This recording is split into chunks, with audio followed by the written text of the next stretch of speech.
Hello everybody, and welcome to another episode of Angelika's Journal. I finished the blue comforter.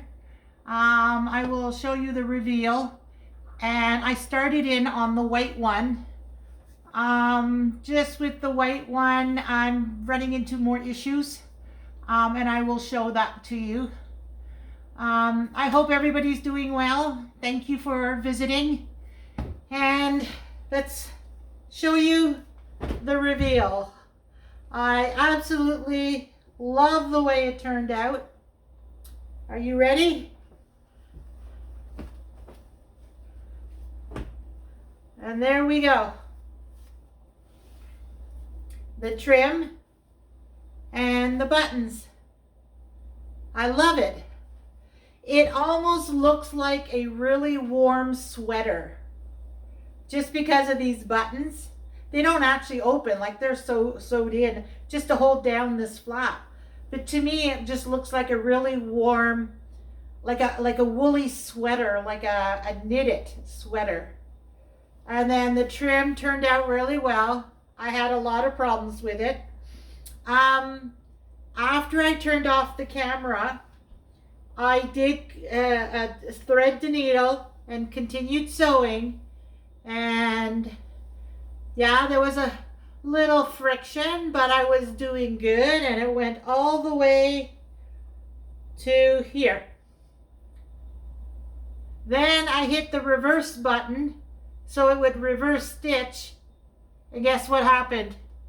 The needle broke, split, 3 pieces.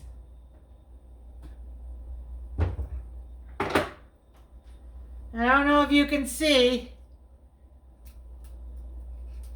but there's the needle in 3 pieces.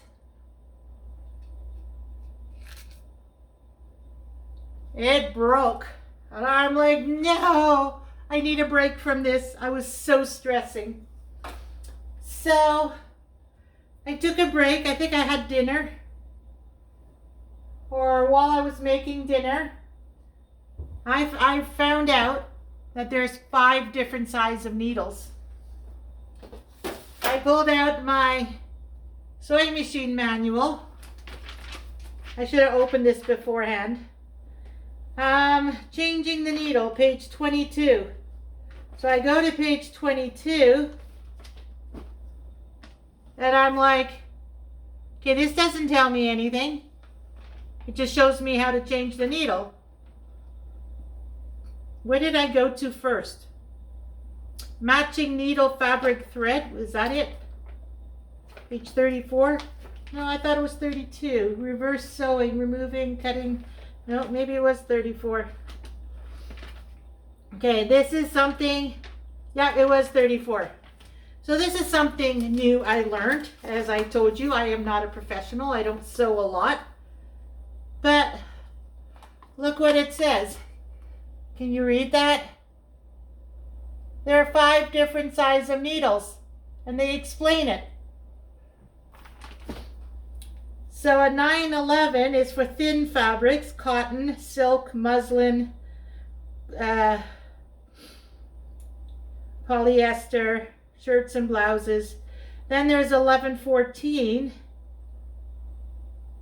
And then in brackets it says 80 to 90. The other one was 70 to 80. Anyways, medium weight. And then the 14 and then 90 in brackets is medium weight fabrics, duck, cotton, woolen, heavier knits, terry cloth, and denim. Then there's a 16 with 100 in the brackets is heavyweight fabric, canvas, woolen, outdoor tent, quilted fabrics, denim, and upholstered material, light to medium. Then the strongest one is 18, and then in brackets 110. Heavy woolen, overcoat fabric, upholstery fabric, some leathers and vinyl. And I'm like, oh my God, I don't even know what needle was in my machine. And I did, oh, it's actually in the machine. I did, a couple years ago, I kind of panicked because I started using the machine, and I'm like, well, that's the only needle. There's one left. And this is what came with the machine. And I'm like, there's only one left. Like, I don't know. And I never even noticed there's numbers on the bottom. I didn't know that there was a difference. So most likely the one in the machine is a 1490, which is a medium weight. So that could be why. Or it could be it was just dull. But I'm like, I only have one left. What if it breaks? I need to buy more. Well, I went on Amazon and I bought this one. It's a generic sewing machine needle. And I opened it up yesterday to look at it. And sure enough, I got all 5 sizes. 1, 2, 3, 4, and 5. And I'm like, oh my God. And they're numbered. And it corresponds to this. And I'm like, okay, I need to label them. So I labeled them. Thinnest, thin, medium, thick, thickest. So now I know if I'm doing like a blouse or something really thin, I'll take the smallest one. If I do something like medium weight, I'll use that one, terry cloth. And then for this, it should be, it said quilted fabrics was this one, the thick.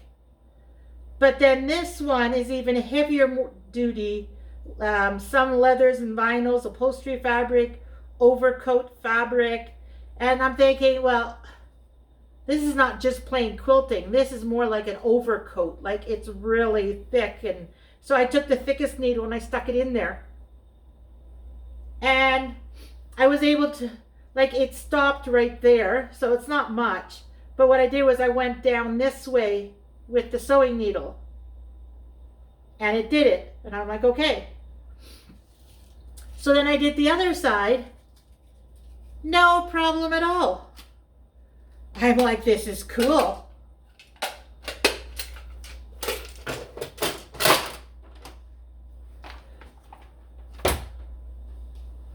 And there's the other side. No issues, no problems. I went along here, then I went down that way. I did a reverse. You can see it's not in line because I'm not a good sewer. It's totally off kilter, but right here I went into reverse and then I continued on till the end of that fabric. Then I did along here. Done. Beautiful. And then I did the buttons. I pulled out all my buttons, went through them all. Now remember, my mom's in a nursing home for dementia, so she does not do any of this stuff anymore. So all her crafting supplies I have. And she had these beautiful white buttons. Can you see that? They're like mother of pearl. They're beautiful. So she had 1, 2, 3, 4, 5 of them. So I decided I'm going to start with those 5. And then the gap was too big. So I'm like, okay, I need to put something in between. Because of this being black, white, and gray, I decided to go with black. But I didn't have enough black of a decent size. So I threw in the 2 blue ones.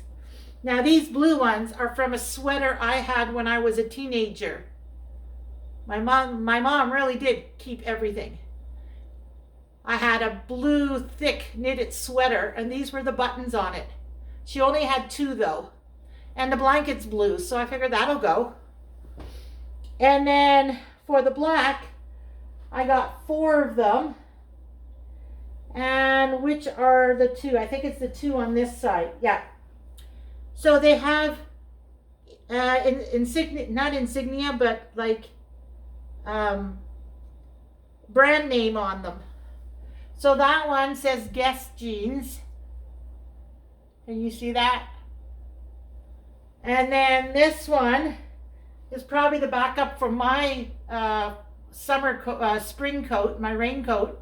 It says London Fog. You see that? So I got a London Fog button and a Guess button. And then the other 2 black ones are just plain ones. So that's my comforter. And if I hold it up, see, this is me, plenty wide. It is on the floor, and I still have all of this, and here it goes up to here. So this is perfect for my bed. Not only can I use it as a pretty bedspread, but it's also super warm. If I wanted to, I could even just wrap this around me. Mind you, it's really heavy. If I want to curl up on the couch and watch a movie, there we go. And I can just curl up. Perfect. So that's that one. It's done. Because it's done, I will be throwing it in the washing machine, but there shouldn't be any issues. Now this one, the thorn in my backside. I swear, all 3 pieces were cut exactly the same size. I think the white one might have been an inch bigger because it had to wrap around the inside. But they were like not that much different. And so, oh my God, wait till I show you what happened. Okay, so I started, remember, I was going to do these lines coming in. Well, I thought the corners you can make flat. So I decided to go do the corner. On this one, because this blanket makes no sense, I decided to go straight across. And then I'm like, okay, I folded it up and I'm like, let's do the other side. Yeah, didn't work. Did not work. All right.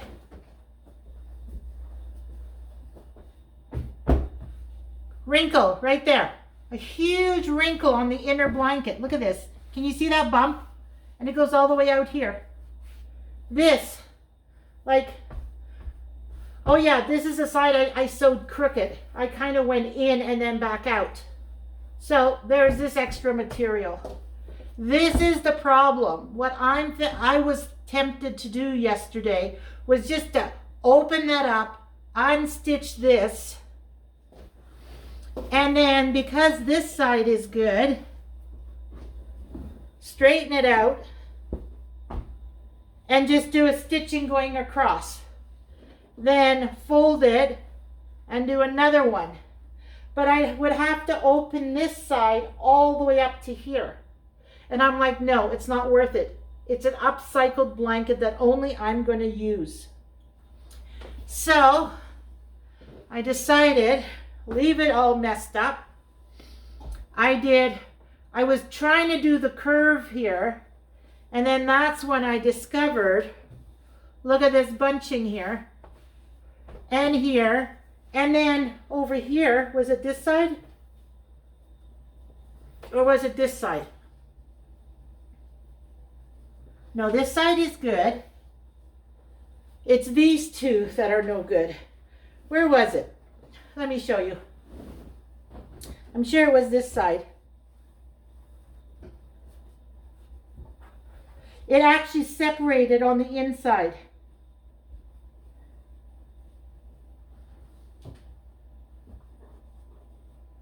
When I went like this, the inner furry blanket was curved like this. It had separated.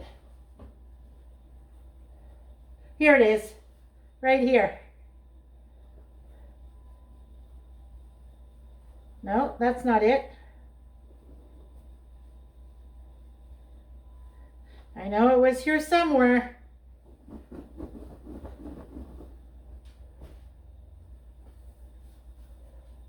Okay, well, it disappeared now. Maybe it is on this side.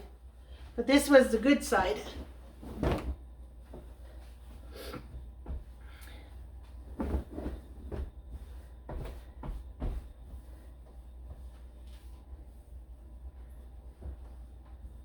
Anyways, I can't find it now. Of course, when I want to show you I should have stuck a pin in it or something. Oh yeah, and here I stitched and I had to undo the stitching. The machine bunched up. I guess the underneath blanket, it got too thick because it doubled up.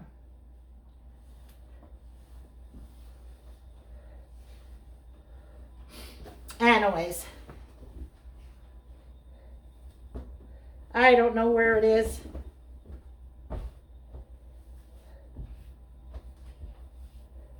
It was right here at the stitching, about 4 inches or 5 inches.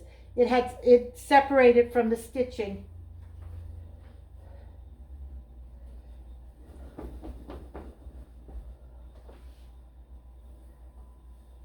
Yeah, I can't find it now. And no, it wasn't my imagination. It was. But whatever. Did I not do this side? Oh, maybe it's here. No. Oh. Maybe.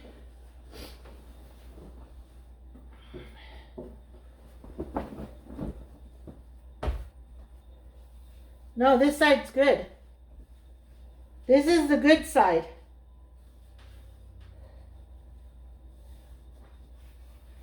Yeah, this side I have no issues with. And that side, there's no issues.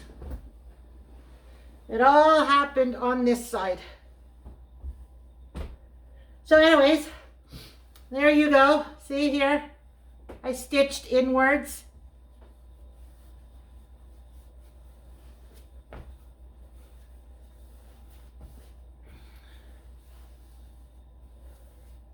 Yeah, I don't know. But anyways, and then I tried to stitch in here and it went crazy. See, so then they're not straight. See, this one is a bit of a curve and then I went back and forward. Oh, and I took it out. There's holes from stitching, but I undid it for some reason. And then this one, I just went straight. And honestly, that's all I'm going to be able to do. This one is in. This one's the corner.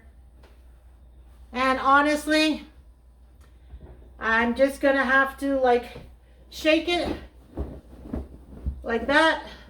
So it's all nice, as flat as can be. And then just stick a couple of pins and then do that and do that. Maybe one up the middle. And then the next side, shake it, do the best I can. And really that's all I can do. And as further in as I go, the better it'll hold. And yeah, and then maybe at the end of it all, once I do all this stitching going in, maybe if it's not too bumpy in the middle, maybe I could, I don't know, sew no, I can't. Oh yeah, I was thinking of hand sewing. Like, you take a piece of scrap material, cut out, I don't know, like a circle, square, a flower, something like that, and then hand sew it. Because you can't with the machine. My machine isn't deep enough. I can maybe go a foot in, but not much more than that. See, because of the opening on my machine here.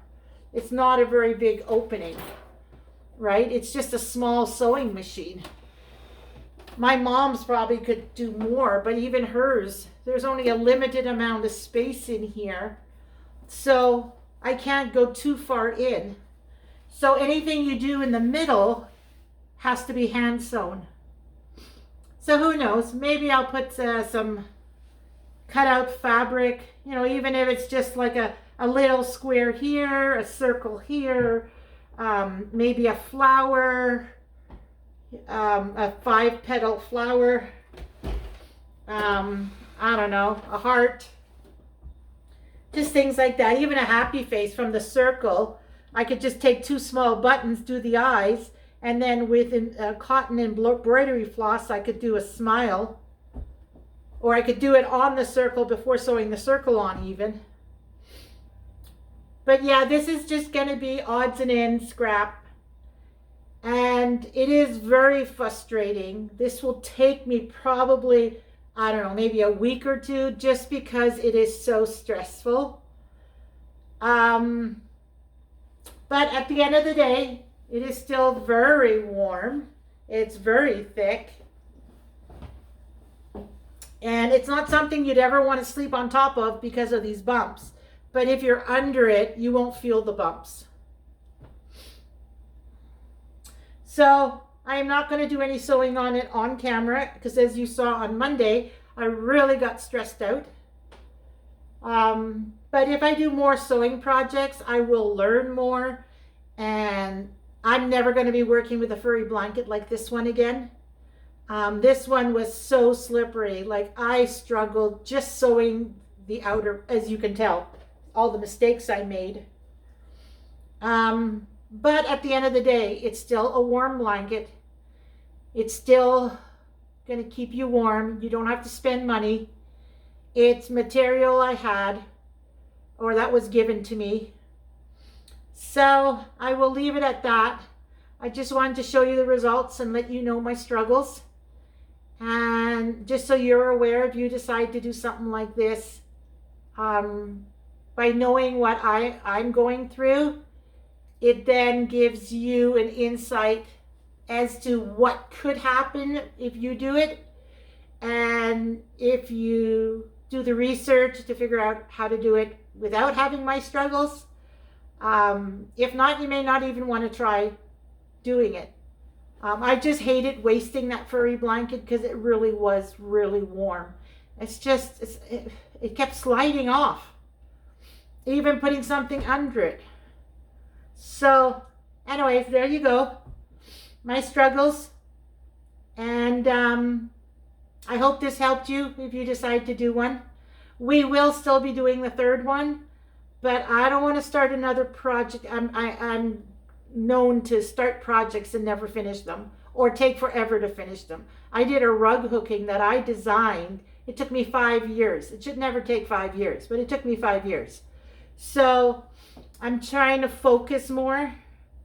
So I'm going to finish this. And when I go to start the third comforter, I will show you the results of this. But please be patient. This is stressing me out major. And even though I want to finish it, I don't want to chuck it in. It will take a while. But the other one, I love it. It's going right, once I wash it, it's going right away on my bed. And on that note, I will let you go. This is not going to be a 55-minute video like Monday. And I hope you enjoyed the video. I hope you got something out of it. Please like and subscribe. Comment down below. Love to hear from you. And remember, do what makes you happy, and everything else will fall into place. All right. Bye for now. Take care.